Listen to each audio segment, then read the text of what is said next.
Assalamualaikum, nama saya Khairul Nisa binti Muhammad Tarik. Nombor metrik DP 041914. Assalamualaikum dan selamat sejahtera. Nama saya Nurul Syidabudi Ismail dari program DECE. Hai, Assalamualaikum. Nama saya Nur Syamimi Atika binti Nur Syahrudin. Nombor metrik DP 04191000. Assalamualaikum dan salam sejahtera. Nama saya Nurulisa binti Yaakob. Nombor metrik DP 04190557. Masalah disiplin murid boleh dikaitkan dengan kegagalan murid di sekolah untuk mematuhi peraturan yang telah ditetapkan.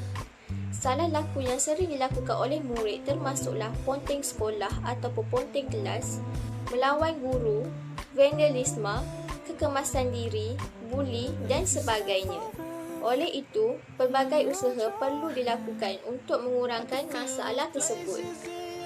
Ibu bapa perlu bijak dalam membahagikan masa dengan anak-anak. Hal ini demikian antara faktor yang mendorong kepada masalah disiplin ini ialah dipunca daripada ibu bapa yang sibuk mencari nafkah sehinggakan anak-anak terabai.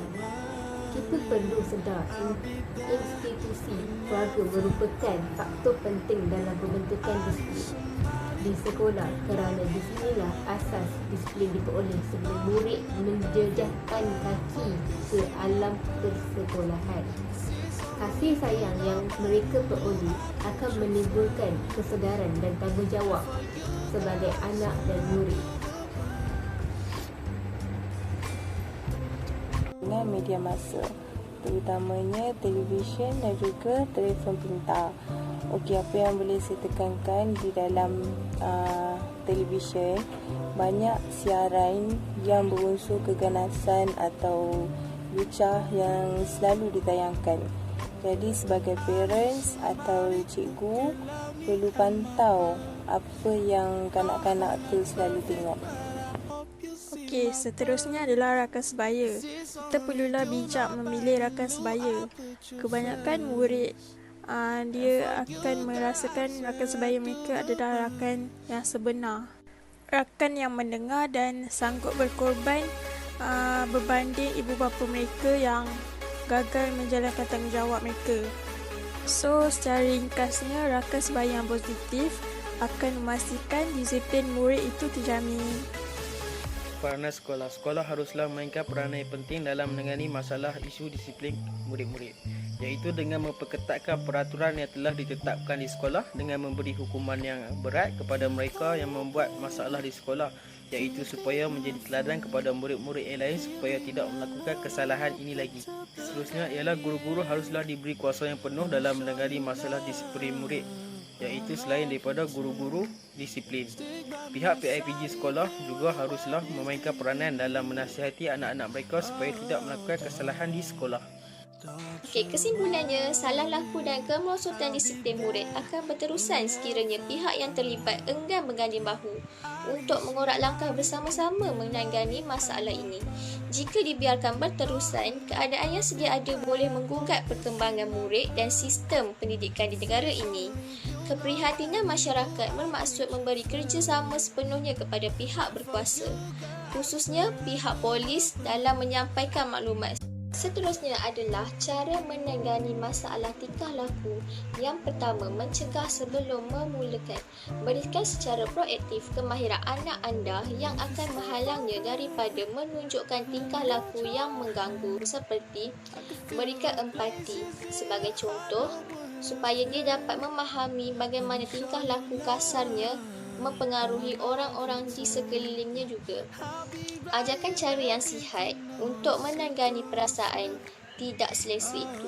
Tunjukkan kepadanya bagaimana untuk menangani kebimbangan, ketakutan, kesepian atau penolakan tanpa bertindak. Uji tingkah laku baik. Kanak-kanak sering tidak berperi kemanusiaan sebagai cara untuk mendapatkan perhatian. Jadi, jika anda akan berada di telefon atau sedang mengadakan perbualan dewasa dengan rakan, tangkap anak anda dengan menjadi baik.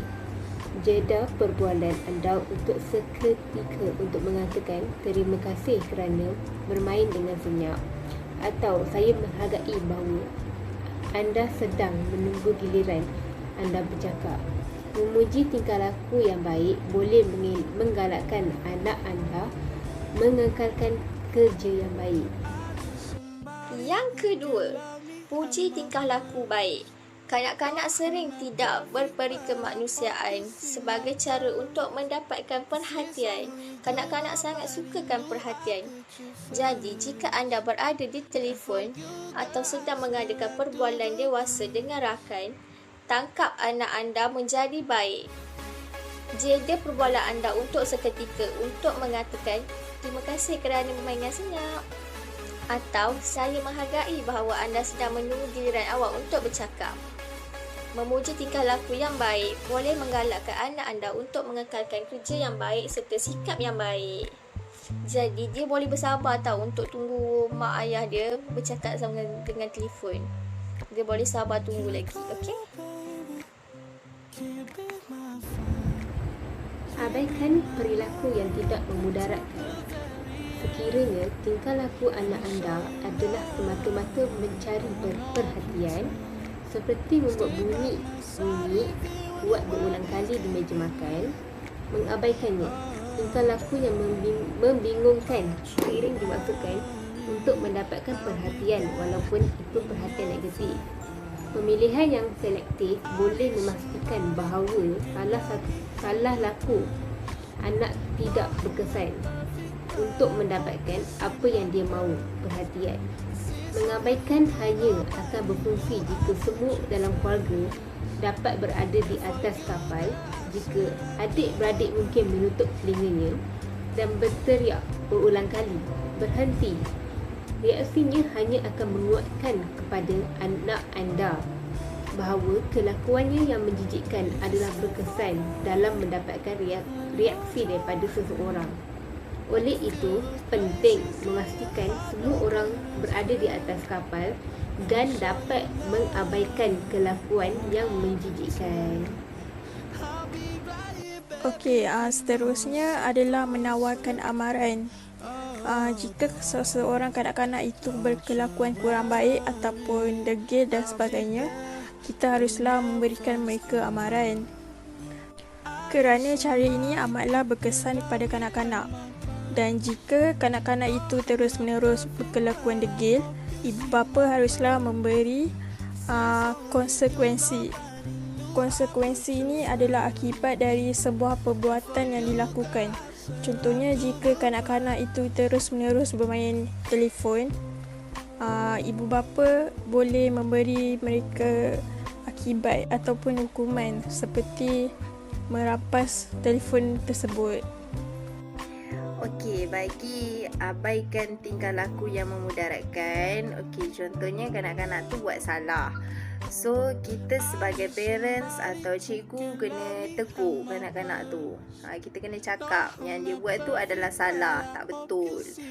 So, bila dia dah tahu perkara yang dia buat tu salah dan tak betul, dia akan hentikan. Dia tak akan buat. Okey? Bukan bila dia buat salah, kita terus abaikan dia, kita buat tak tahu. Itu akan menyebabkan kanak-kanak tu ada tingkah laku yang bermasalah. Kemudian dia akan mendatangkan kesan yang negatif pada diri kanak-kanak. Okey? Dan cara menegur pula bukan mengherdik atau memarah kanak-kanak di hadapan halayak ramai. Sebab itu adalah salah satu cara yang amat tidak berkesan dan manakala bagi puji tingkah laku kanak-kanak yang baik adalah seperti apabila kanak-kanak melakukan perkara yang betul atau tingkah laku yang baik. As a parents atau teacher boleh puji kanak-kanak tu. Contohnya macam dia tolong guru atau tolong parents. So kita boleh puji, kita boleh cakap good lah awak ni, awak baik, awak pandai, bijak dan sebagainya. Apabila mereka diberi pujian sebegitu, mereka akan melakukan perkara yang baik sahaja.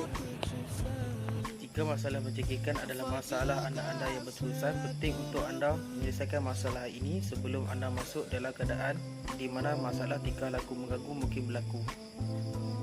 Bincangkan apa yang boleh dilakukan oleh anak anda jika bosan dan bagaimana cara untuk dia mendapatkan perhatian dengan cara yang lebih positif.